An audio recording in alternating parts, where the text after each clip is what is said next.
customer success does not just need to be the function that takes whatever customer comes. You can be part of influencing what types of customers should your company be going out to try to find and acquire. And then the other piece is lean into the data.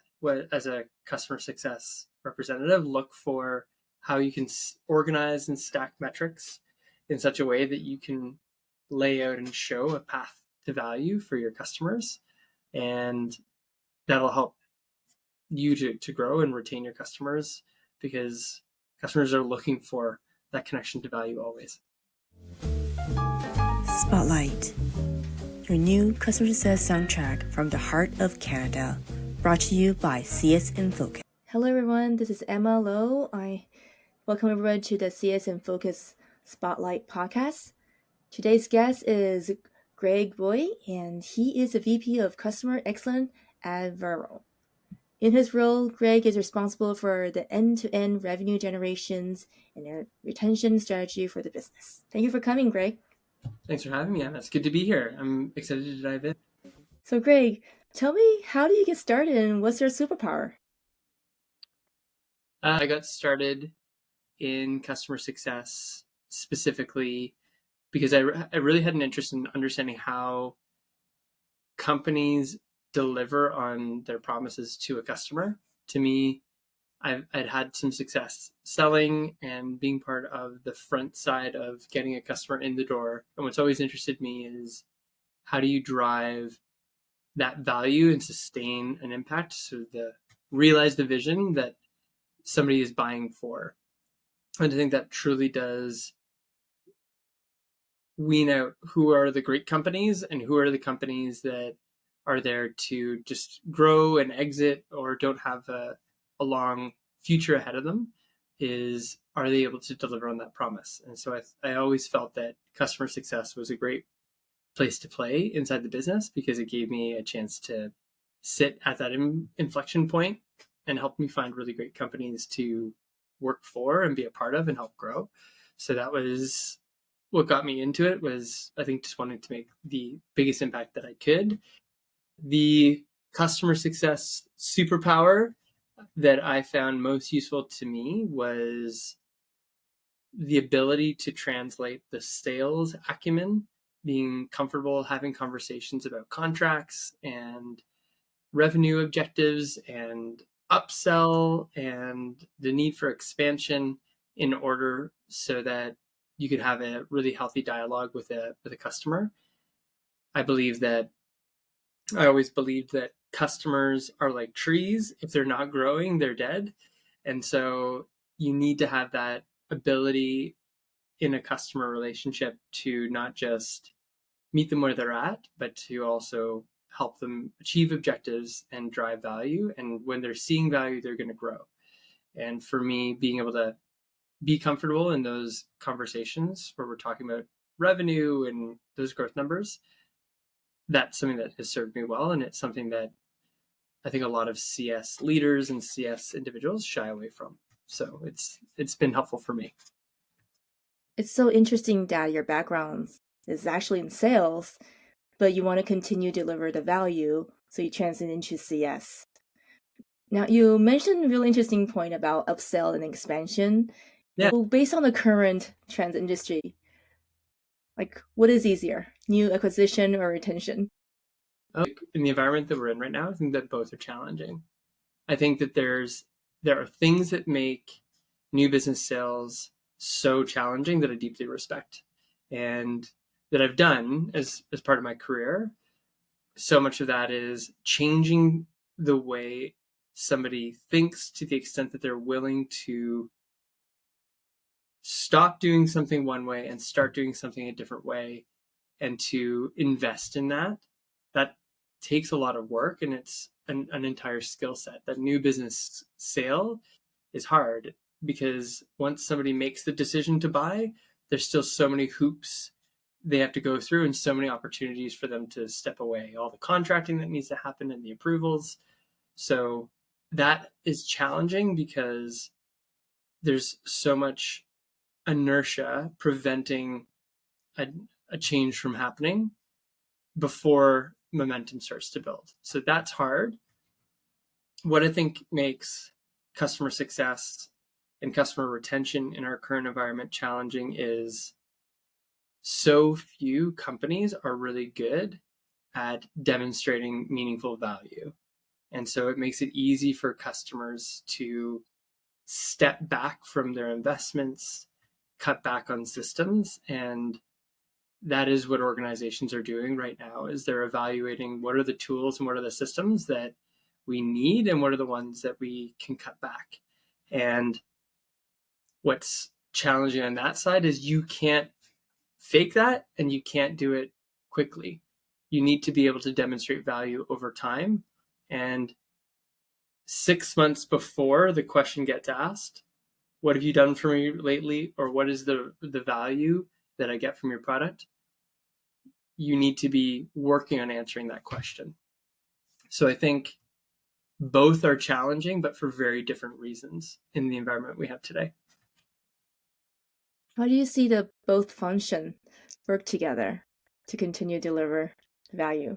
Well, there's a reason that I love that question selfishly, which is that I see and have experienced myself that there is such an impact that customer success individuals who are in that role or leaders have. There's an opportunity to influence and impact a whole go-to-market strategy for a company by looking at what's working inside an organization in terms of delivering value to customers and taking that insight and bringing it back to the marketing organization, to the sales organization, to the product organization, and saying, here's where we need to double down.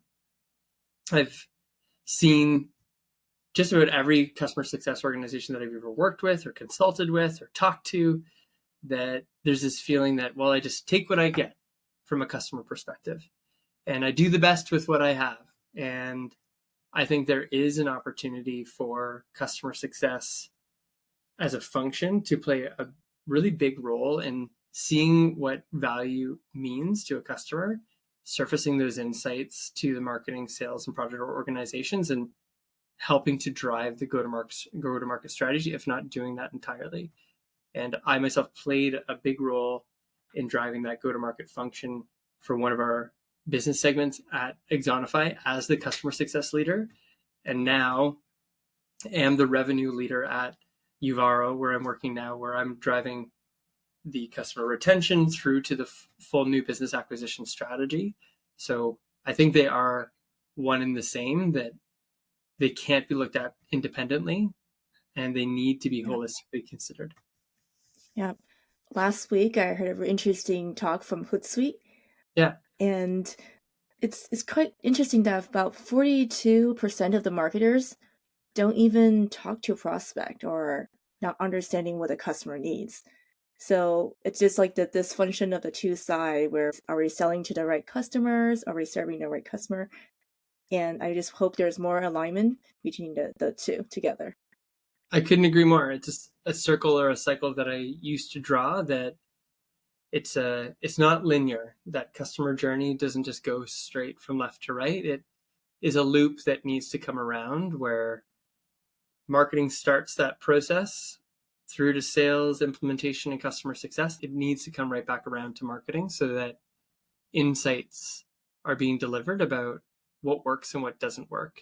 And not just in the form of customer stories, but in the form of true insights about what drives value and what does value mean for the marketplace.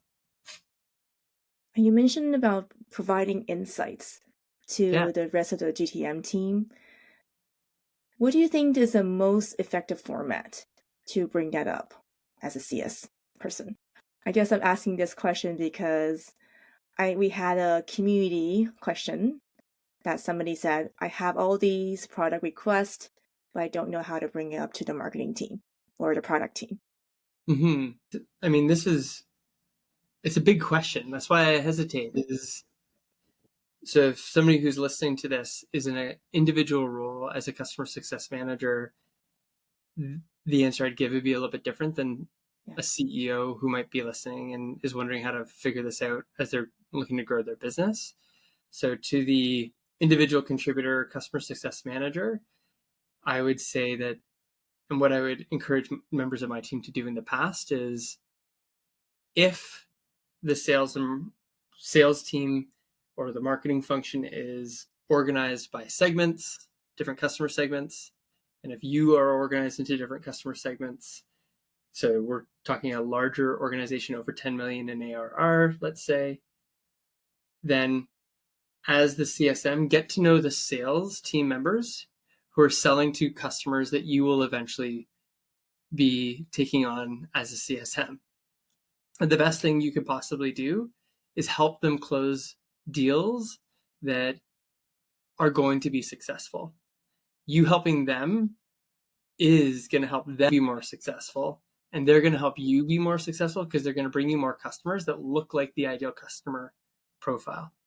And building that relationship is the best possible way you can create dialogue.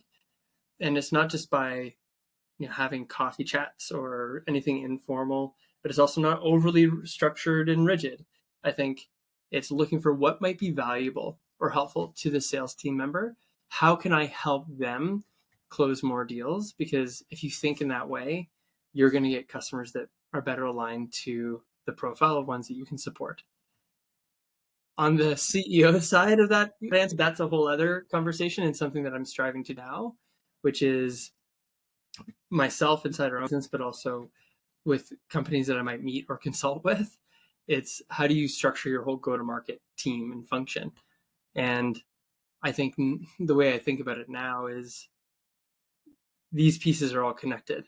If you, as a go-to-market or as a CEO or as a go-to-market leader, if you don't have sales, customer success, and marketing all there as part of the conversation, you're going to fail. And so that's pretty explicit and clear to me now, is that it's not about figuring out sales and then figuring out customer success and retention. These are all parts of the same conversation that you need to be thoughtful about, and that's how we approach it at Uvaro. So we're talking about two sides. For the CSM side, think about your team members as your customer. You're going to take time out of the day. It better be good to be valuable and what's in for them. So what's it in for sales? What is it in for a product? Like why? And make it very to the point and out of like thinking it from their shoes. That's probably this.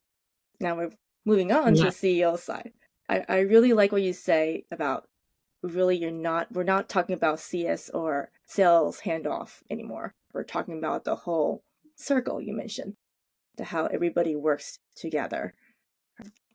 What has worked for you in the past on the CEO alignment side? Do you mind asking? So I don't mind you asking at all. I think I wish someone told me that the smart ideas that I have or had and the thoughts about how things could be better typically don't get heard very well. And I would now agree that they shouldn't, no matter how smart you are or I might have been at the time. What speaks is customer feedback and examples. Speaking to a CEO and being able to communicate, here's a thing that would work better for our business if we did it this way. And here's an example or two or three examples from customers that can illustrate how it would work better, is all you need. Because everyone has ideas and a CEO is going to be inundated with ideas all day long. Having customer examples is the best thing you can do to bring change forward or try to drive change when you're in that customer success seat and you're trying to represent something that you believe to be important. And as a customer success leader or a CSM, good news for you is you're in front of a customer every day, all day. So you'll have plenty of opportunity to get those ideas and to bring them forward. If it's not a customer example, then it's got to be a data example. And Emma, the reason I was really excited when you reached out is forums like CS in Focus or Pavilion or other peer-to-peer type mentorship networks are ones where you can get benchmarks and resources and ideas that are data-driven points that you can say, here's what I think we should do and here's why. And brings, if it's not a customer example, at least bring a data-based example and an externally referenced one. Because again, no matter how smart we all feel like we are, CEOs get ideas all the time, and having that extra point of validation is going to be a requirement to have your voice be heard. That's really true. And I love how you bring up the industry examples always stay on trend. What do you think is the emerging trend that's coming up in CS right So now? a huge trend that I'm proud to have been a part of helping to surface some of the ideas of is this whole concept of value realization using data to demonstrate and illustrate value in a really structured and impactful way to a customer. So what this concept means is taking the different metrics that you, or your platform of your product, and constructing them like building blocks, not just to show a customer how they use your product, but show them how the use of their product is directly tied on a path to help them get to value. And what that requires is that you organize metrics first on what we call level one, which is the baseline usage metrics. Are people using it? Second level is a higher level of engagement. Are there other features and benefits that they're applying in outside of just baseline usage to get more value from the product? And then connecting that to the next block up, which is for the customer. Is it leading them to change the way they do things in their business, which gets them to that final level, which is value realization of true return on investment? And I think once you have this path laid and you can show how the blocks stack on top of each other, you can be very prescriptive in customer success to show a customer, a new customer or an old customer, here are the steps you need to take. This is why using the product is going to help you get to value. And here's the path and the steps you need to take. Because no customer buys a product to use it. They buy it to get some sort of result. So if you can come forward to say, here's how using it will get you the result, customers will be really receptive to that. And it's something I'm seeing and hearing more and more about is show me how the use of your product connects to an outcome. And this is a framework that CS leaders, sales leaders can use to make that journey really clear. I've been hearing a lot about Yeah. value realization and ROI. To you, how do you structure that? What is value? That So definition. customer value is two things, I believe, when you need to put them together. That it's first data backed return on investment in the truest form, which is I spent $100,000 on your product and I got some dollar value equivalent back.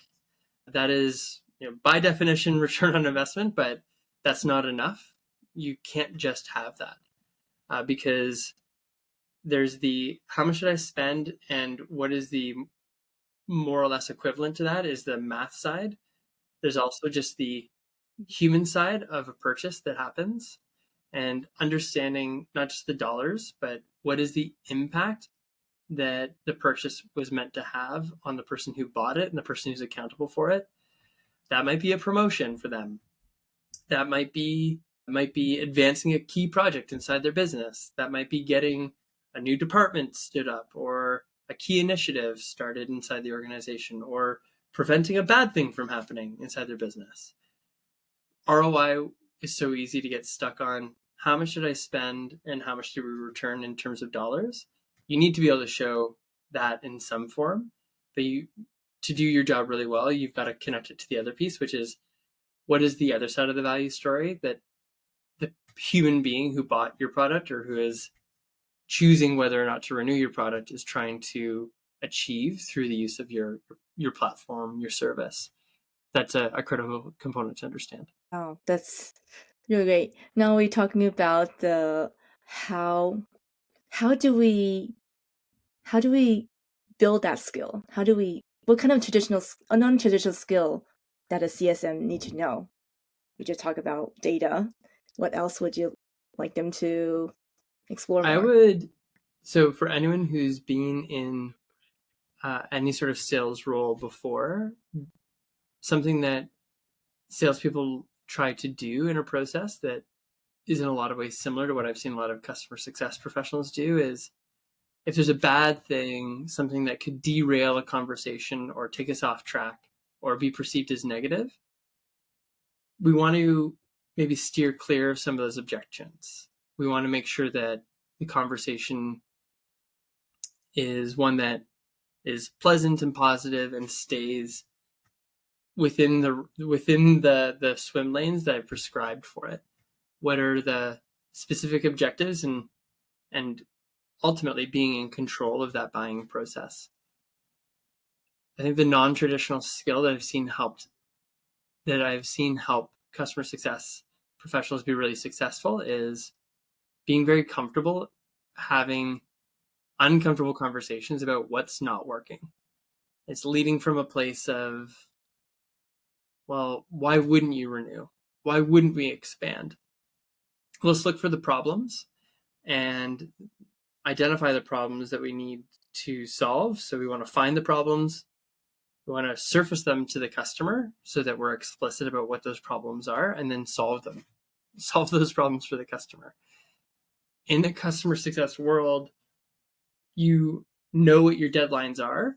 Your renewal timeline is maybe 5 months from now or maybe 2 years from now. So you know what the problems are, and you can be proactive to prescribe how long it will take to solve those problems. And I think the traditional feeling is that, well, we want to keep our customers happy. While the non-traditional perspective is happy isn't good enough. You need to drive value, and value means solving problems. So get comfortable having uncomfortable conversations, and looking for problems is something I would encourage every CSM to do. I love that. Being comfortable of not being Exactly. uncomfortable. It's a little bit tough. Yeah. And I like handle objections, not afraid to ask questions about Yeah, why I would say look for objections. Yeah. objections. Okay. In a Look sales for process, you objections. may be trying to handle objections. You may anticipate objections, but you're certainly not going to raise them because you don't want to introduce more complexity into a buying process. If you do that in customer success, you're actually going to encounter those problems later, and maybe in a way that's outside of your control. So your best bet is to look for problems first, not just look for the good things. Yeah, it's almost like the Yeah. risk management, like what can happen. I think it happens a lot of time when like the champion change, or when you have to re-onboard the entire team and renegotiate or reassess. So it's a multiple skill Yes. for sure. You mentioned about finding like objection Yeah. before the objection. What's your problem approach? How do you solve it as a How do you look for CSM? that? So I think there are three parts of it, right? Finding the problems, surfacing the problems, and then solving the problems. So it's not enough just to find a problem. You need to then show it to the customer, and then you need to solve it ultimately. The way I would recommend or think about finding problems is, in a CS role, you are uniquely positioned to see, how do customers use my product? And one of the questions I got asked most often in a CS role, and then as a leader in a CS team, was, can you just tell me, how are other customers solving this problem? How are other customers doing this? And I was surprised at how often our team, and even myself, I just hadn't thought about that. And we made it a priority to look at across our customer base, well, how are customers using these different products and features and functions? How do our customers use us? And we collected those as insights. And when you have insights about how your customers broadly use the product, even if it's just you within your patch of 20, 30, 100 accounts, if you see somebody not using it in ways that others are, that should be a signal that there's something to explore. So I would say the first step of how do you find the problem, it's look for the patterns of how customers who are successful or are using your product or service or engaging with you. And if somebody's not doing that, that's a good signal that there's something to dig into. In terms of surfacing the problem, so actually raising it to the customer, what has not served me well is finding problems and then quickly just bringing it to the customer's attention with an idea of how I'm going to solve it. It's good to understand the problem in the context of the relationship with the customer. As I said before, Are they renewing in 5 months, in 12 months? Is this a small problem or a big problem? So understanding the context of that so that you can surface it in the right way. Either in this is a QBR and you want to raise it as a key issue that you're bringing to a customer in a quarterly review, or it's just a quick issue that you want to send them an email about or a short video. Those are different tactics you use that imply how big a deal that issue is. And then in terms of solving it, anybody who's in a CS role, I would encourage you, if you're thinking about getting into CS or if you are in a customer success role, you are in a powerful position inside your organization to solve your customers' problems, but it's not just on you to do. You need to have those abilities to connect and reach out to people on your product team, your services team. If these teams exist, I'm sure they do. I assume they do. But you need to lean on other parts of your business to be part of solving problems for your customers. And they're going to love doing it because those teams don't get to work with customers every day. So including team members and solving those problems is a great way for you to just fix the issue, but also deliver more meaningful customer insights that'll help your business be more successful. Yeah, I love that. I was going to ask you the hot take. The hot take? Yeah. What do you think? Yeah. Do you think churn should be a metric for CS? Yes. I absolutely think so. I think that anybody who's considering getting into customer success should think twice about it if they are uncomfortable with the idea of being accountable for a metric. I've heard lots of people say, I just want to work with customers. I want to build relationships. I like that. That's something you do get as a part of being in a customer success role. But I'm a big proponent for the fact that this is a selling function and you're going to have accountability associated with that. And your first button or your first metric to knock out is that churn number. And your second one is the net retention number. So are we losing customers and are we losing revenue is number one. And number two is, given the revenue we have, are those customers seeing value and are they buying more? And those are they have a massive impact on the health of a business. So they should be held by some team. And I'm a proponent that it absolutely should sit with customer success. That's interesting. I have a different take about churn is actually company-wide, everybody responsible together. Yeah. NPS as the same thing. If we're acting as a whole, though we're serving the customer, they found value, yes, they will continue to want to work with us in the future. Or even suggest us to others. I think that's interesting because I think you could argue that, well, everybody in the business is responsible for new business sales. Theoretically, we're all working together to market, to build a great product, to have customers that have successful experiences with their product to be references. But at the end of the day, it's the sales team that's accountable to drive that number. Yeah. So I feel like that same degree of accountability sits with the CS function, but that does not mean that they're responsible to deliver on all that work. I think the company does need to work together, but it's like having that responsibility sit in one place so that they can mobilize the company to do what needs to be done to ensure that it's retained.